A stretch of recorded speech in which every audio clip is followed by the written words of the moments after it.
This is the 13th video in a series of 17 exploring the book, The Power of Discipline, How to Use Self-Control and Mental Toughness to Achieve Your Goals by Daniel Walter. In this video, we'll dive into Chapter 13, Winner or Loser, Which One Are You? Think about it for a moment. How many times after turning 40 have you told yourself, this time it's going to work? And yet, it didn't. You started full of energy, but somewhere along the way, you stopped. Maybe life got in the way.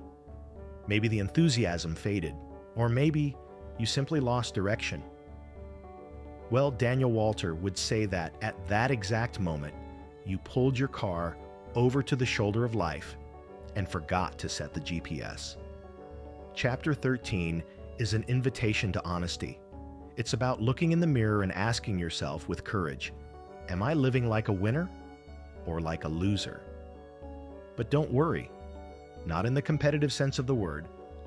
The author is talking about mindset, that inner system that determines whether you're growing or standing still.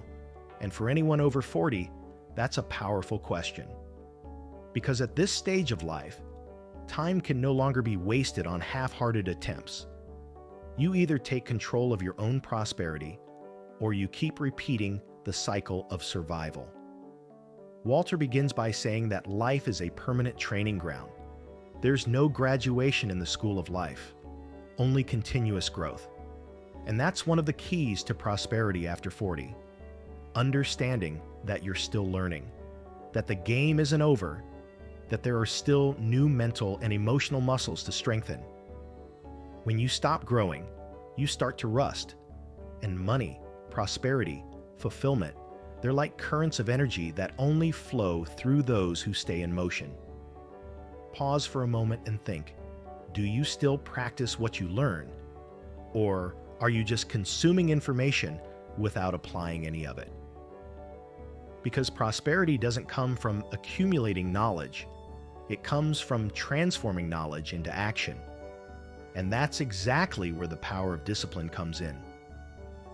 Walter explains that the first step to getting out of loser mode is to know what you want. It sounds obvious, but most people struggling financially have no clear idea where they want to go. They say they want more money, a better life, to get out of debt. But that's like typing into a GPS, take me somewhere nice. It doesn't work. You need a specific address, goals that are clear, measurable, and emotionally charged.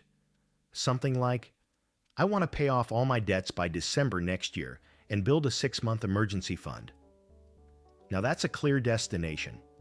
And what drives a 40, 50, or 60-year-old toward prosperity isn't the money itself. It's the meaning behind it. It's the desire to give security to your family, to prove to yourself that you're still capable, to build a legacy. That's your why. And without a strong enough why, you won't even get out of bed in the morning. Discipline is born when your reason becomes bigger than your fatigue. Walter pushes us to reflect. Why do you want this? Why is this goal important to you? Those questions reconnect you with your purpose. And purpose is long-term fuel. It's what separates those who quit from those who persist. But having clarity isn't enough. You also need to understand the price. Yes, because prosperity always requires an exchange. You want to save money. You'll have to give up spending to impress others. You want to start a business? You'll need to trade hours of leisure for hours of learning. You want to rebuild your financial life. You'll have to endure the temporary discomfort of reconstruction. Life doesn't give discounts to those who seek prosperity, but it rewards those who pay the price with awareness. And the older we get, the more we realize that the real sacrifice isn't losing something. It's postponing what truly matters. Walter goes on to say that there's a big difference between trying and committing. Trying is emotional, but fragile. Doing is rational and consistent. When you try to save money, you're already prepared to quit. When you choose to save, You're building a new identity. And every financial change begins with identity. Here comes another essential point from the chapter. Don't take giant leaps. After 40, rushing is a trap. Many people try to make up for lost time by making huge promises. I'll invest everything. I'll pay off all my debts in 1 month. I'll completely change my life by the end of the year. But real progress is made through small, sustainable steps. Prosperity is a project of consistency, not explosion. Imagine you want to rebuild your financial life. Instead of trying to leap 1,000 meters, take 1 step a day, cut an expense, read a book, learn a new skill, start an emergency fund. These small, repeated movements create a new pattern of behavior, and that's what Walter calls momentum, the driving force that keeps you moving even when motivation fades. Because it will fade, but habit stays. And speaking of habit, he reinforces, repetition is the key to success. Prosperity doesn't come from big decisions, but from small, daily repetitions. Saving money, studying, investing, working with focus, these are repetitions that shape the brain and build confidence. When we repeat, we teach our subconscious that we are capable. And the more it believes, the more it cooperates. It's pure neuroscience. The brain becomes efficient at whatever we do consistently. So, if you repeat scarcity, your brain becomes good at surviving. If you repeat prosperity, it becomes good at creating abundance. Discipline is the training of the mind for abundance. And there's something the author insists we remember. Celebrate your victories. For those rebuilding their finances, this is vital. Don't wait for the big win to feel victorious. Celebrate each small turning point. The day you paid off a debt, the month you managed to save, the moment you resisted an impulsive purchase.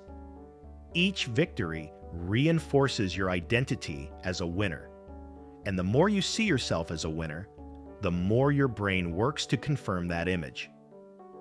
So maybe the question, winner or loser, which one are you, isn't about success or failure, but about awareness. Because being a winner isn't about reaching the top. It's about staying in motion. It's about knowing that every day of discipline is a seed planted toward prosperity. It's about falling and getting back up, learning and continuing without shifting the responsibility to anyone else. If you're over 40 and feel like your financial life has slipped through your fingers, remember this: you're not too old to prosper. You're mature enough not to repeat the same mistakes. Discipline is what turns time into your ally.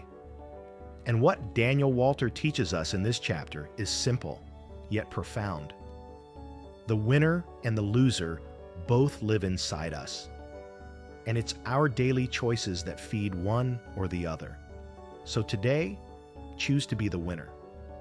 Not the one who talks, but the one who acts. Not the one who dreams, but the one who builds. Not the one who complains, but the one who rises. Prosperity is the inevitable consequence of those who practice discipline. And discipline is the invisible bridge between what you desire and what you achieve. In the end, as Walter says, victory is inevitable, as long as you keep moving forward. Did you enjoy this video? Then like, share, subscribe to the channel, and comment below. I decide to win. Also, check out our financial mindset development materials in the first pinned comment. I'll see you in the next video.